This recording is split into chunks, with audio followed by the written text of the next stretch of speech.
நீதிநெறி கதைகள். கதையோட தலைப்பு பிச்சைக்கார இளவரசன். கதைக்குள்ளே போகலாம். ஒரு பெரிய நாடு. அந்த நாட்டில் விவசாயமெல்லாம் செழிப்பாக நடக்குது. எல்லா வகையான கோவில்களும் இருக்குது. சின்ன சின்ன பிள்ளைங்க விளையாடுறதுக்கு பூங்கா, நீச்சல் குளமெல்லாம் கூட இருக்குது. ஒரே ஒரு பெரிய அரண்மனை. அந்த அரண்மனையில் ஒரு ராஜா, ஒரு ராணி. அந்த ராஜா ராணிக்கு ஒரு குட்டி இளவரசி ஒருத்தி இருக்கா. ஒரே ஒரு பொண்ணு தான். அந்த குட்டி இளவரசி ரொம்ப வாயாடி பொண்ணு. எப்போ பார்த்தாலும் ஏதாவது கேள்வி கேட்டுக்கிட்டே இருப்பா. ஆனால் ரொம்ப அறிவாளியான பொண்ணு. இப்போ குமரி பெண்ணாவே வளர்ந்துட்டா. இப்போ சொல்லவா வேணும்? யார் எதை பேசினாலும் அவங்களோட அறிவால் அவங்கள பேச விடாமல் மடக்கிடுவா. யாருமே பதிலே பேச முடியாது. அந்த அளவுக்கு ரொம்பவே பேச்சு திறமையான ஒரு பொண்ணு. அந்த இளவரசிக்கு திருமண பருவம் வந்துடுச்சு. ராஜா யோசிக்கிறாரு, நம்ம பொண்ணு இப்போ பெரிய ஆளாக வளர்ந்துட்டா. இப்போ சின்ன பொண்ணெல்லாம் கிடையாது. அவளுக்கு திருமணம் செஞ்சு வைக்கிற வயசாகிடுச்சு. இனிமேல் நாம் அவளுக்கு திருமணம் செஞ்சு வைக்கணும். அதுக்கேற்ற மாதிரி ஒரு மாப்பிள்ளையை பார்க்கலாம் அப்படின்ட்டு யோசிக்க ஆரம்பிக்கிறாரு. அப்போ அந்த இளவரசி சொல்கிறா, ஏழையாக இருந்தாலும் சரி, பிச்சைக்காரனாக இருந்தாலும் சரி, அவனுக்கு பேச்சு திறமை என்ன மாதிரி இருக்கணும். என்னோட பேச்சாற்றலை யார் ஜெயிக்கிறாங்களோ அவங்கள நான் திருமணம் செஞ்சுக்கிறேன்ப்பா அப்படின்ட்டு சொல்லிட்டா. அந்த இளவரசி இந்த விஷயத்த சொன்னதுக்கப்புறம் அந்த ராஜா இந்த செய்தியை பல நாடுகளுக்கும் தெரிவிக்கணும் அப்படின்ட்டு தெரிவிக்க ஆரம்பிச்சிட்டாரு. அதனால் பல நாடுகள்லேருந்து இளவரசர்கள், அறிஞர்கள் எல்லாருமே இந்த போட்டியில் கலந்துக்கிட்டு அந்த அரண்மனையில் உள்ள இளவரசியை நாம் திருமணம் செஞ்சுக்கணும் அப்படின்ட்டு போட்டிக்கு தயாராகி வர ஆரம்பிச்சிட்டாங்க. வந்த ஒவ்வொருத்தரையும் கொஞ்ச நேரத்திலேயே தோக்கடித்து அரண்மனையிலேருந்து வெளியில் அனுப்பிடுறா. நாளுக்கு நாள் போட்டியில் கலந்துக்கிறதுக்காக அரண்மனைக்கு வர கூட்டத்தோட எண்ணிக்கை எக்கச்சக்கமாக ஆகிட்டே போகுது. இப்படியே போய்கிட்டு இருந்தா நம்ம இளவரசி நாட்டில் உள்ள எல்லார்கிட்டையும் பேச வேண்டியதாக இருக்கும். கூட்டத்தையும் நம்மளால் கட்டுப்படுத்த முடியாது. நிறைய பேர் பொழுதுபோக்குறதுக்காகவே வருவாங்க. இதெல்லாமே நம்ம தடுக்கணும் அப்படின்றதுக்காக ஒரு முடிவு எடுக்கிறாரு. போட்டியில் ஜெயிச்சா மட்டும்தான் இளவரசியோட திருமணம். தோற்று போயிட்டா 100 கசையடின்னு நாடு ஃபுல்லாக முரசறைஞ்சு சொல்லுங்க அப்படின்ட்டு அரசர் ஆணையிட்டுட்டாரு.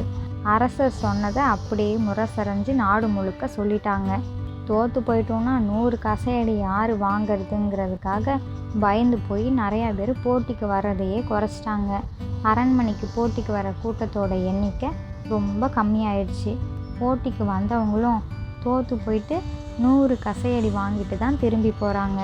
அதுக்கப்புறம் அந்த நாட்டில் ஒரு பிச்சைக்காரன் ஒருத்தன் வாழ்ந்துக்கிட்டு இருக்கான். நாம் ஏன் அந்த இளவரசியை திருமணம் செஞ்சுக்கக்கூடாது? நாம் போய் அந்த போட்டியில் கலந்துக்கலாம் அப்படின்ட்டு அவன் நினைக்கிறான்.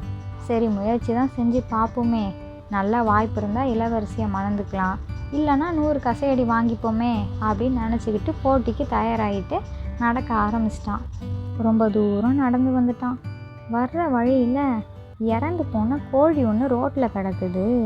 அதை பார்த்தோன்னையும் இது நமக்கு ஏதாவது ஒரு வகையில் பயன்படும், சரி இதை எடுத்துகிட்டு நம்ம கிளம்பிடலாம் அப்படின்ட்டு அவனோட சாக்கு பையில் எடுத்து போட்டுக்கிட்டு நடக்க ஆரம்பிச்சிட்டான். இன்னும் கொஞ்சம் தூரம் நடந்ததுக்கப்புறம் மறுபடியும் வழியில் ஒரு சின்னதாக ஒரு தொட்டி ஒன்று கிடக்குது. அந்த தொட்டி அவனோட காலில் மிதிப்படுது.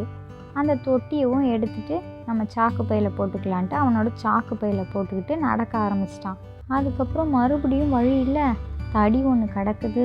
குதிரையோட கால் குழம்பு, ஆட்டோட கொம்பெல்லாம் கிடக்குது. அதை எல்லாத்தையுமே எடுத்துகிட்டு தன்னோட தோல் பை சாக்கு பையில் போட்டுட்டு நடக்க ஆரம்பிச்சிட்டான். அப்படியே நடந்து நடந்து அரண்மனையை வந்து சேர்ந்துட்டான். காவல்கார வீரர்கள் எல்லாருமே இந்த பிச்சைக்காரனோட கந்தலாடையை பார்த்துட்டு சிரிக்க ஆரம்பிச்சிட்டாங்க. இளவரசி கூட போட்டி போட வந்திருக்க, என்னை உள்ளே விடுங்க அப்படின்ட்டு அந்த பிச்சைக்காரன் சொல்கிறான். அடடா, இந்த பிச்சைக்காரனை பாருங்களேன், என்னவா காமெடி பண்ணுறான்.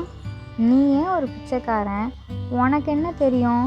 நீ போய் இளவரசி கூட போய் போட்டி போட்டு ஜெயிக்க போறியா அப்படின்ட்டு ஒரு வீரன் கேலி பண்ணி சிரிக்கிறான். அதுக்கு அந்த பிச்சைக்காரன் சொல்கிறான், என்னோட மூக்குக்கு கீழேயும் வாய் தான் இருக்குது, வாய்க்குள்ளே நாக்கு இருக்குது. என்னோட பேச்சு திறமையால் நான் நல்லா பேசி இளவரசியை வெல்லுவேன் அப்படிங்கிறான். அதுக்கப்புறம் இன்னொரு வீரன் சொல்கிறான், உன்னை மாதிரி முட்டாள்கிட்டெல்லாம் இளவரசி பேச மாட்டாங்க, நீ திரும்பி போகிறது நல்லது, மறுபடியும் நல்லா அறிவை வளர்த்துக்கிட்டு திரும்பி வா அப்படின்னு சொல்கிறாங்க. அதுக்கு இந்த பிச்சைக்காரன் சொல்கிறான், நான் இங்கேருந்து நகர மாட்டேன், போட்டியில் நான் கலந்துக்கிட்டே தீருவேன், கண்டிப்பாக நான் இளவரசியை பார்க்கணும் அப்படின்ட்டு இந்த பிச்சைக்காரன் உறுதியாக சொல்கிறான். அதுக்கப்புறம் வீரர்களும் இளவரசிக்கிட்ட போய் சொல்கிறாங்க. பிச்சைக்கார இளைஞன் ஒருத்தன் கண்டிப்பாக நான் போட்டியில் கலந்துக்கிட்டே தீருவேன்ட்டு வாசல்லே ஒத்த காலில் நின்றுக்கிட்டு இருக்கான் அப்படின்ட்டு சொல்கிறாங்க. அதுக்கு இந்த இளவரசி வேற, விளையாட்டுக்காக அந்த முட்டாளிங்க வந்திருக்கிறான், நல்லா அவமானப்பட போகிறான், சரி சரி அவனை இங்கே அனுப்பி வைங்க அப்படின்ட்டு கோபமாக சொல்கிறாங்க. அந்த பிச்சைக்காரனும் அரண்மனைக்குள்ளே வந்துட்டு அந்த இளவரசியை பணிவாக வணங்குறான்.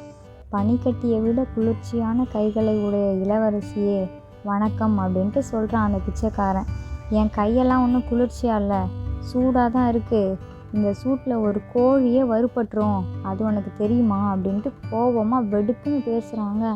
அப்படியா, கோழியே வறுபட்டுருமா, நானும் பார்க்குறேனே அப்படின்ட்டு அவனோட பைக்குள்ளே சாக்கு பைக்குள்ளே கையை விட்டுட்டு செத்துப்போன கோழியை வெளியில் எடுத்துட்டு இந்தாங்க பிடிங்க அப்படிங்கிறான்.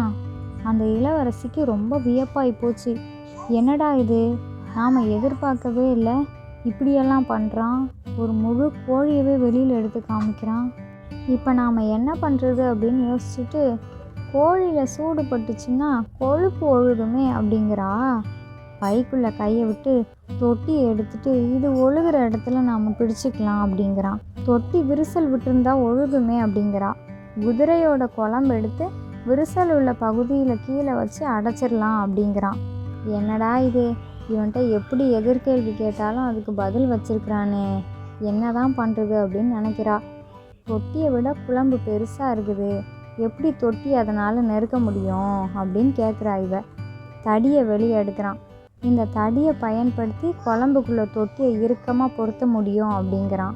நாம் ஏற்கு மார்க்கா எப்படி எடக்கு மடக்கா கேள்வி கேட்டாலும் அவனுக்கு பதில் தெரியுது, அவனோட கை ஒசருதே, நாம் என்ன பண்ணுறது அப்படின்னு ரொம்ப திகைச்சு போயிட்டா.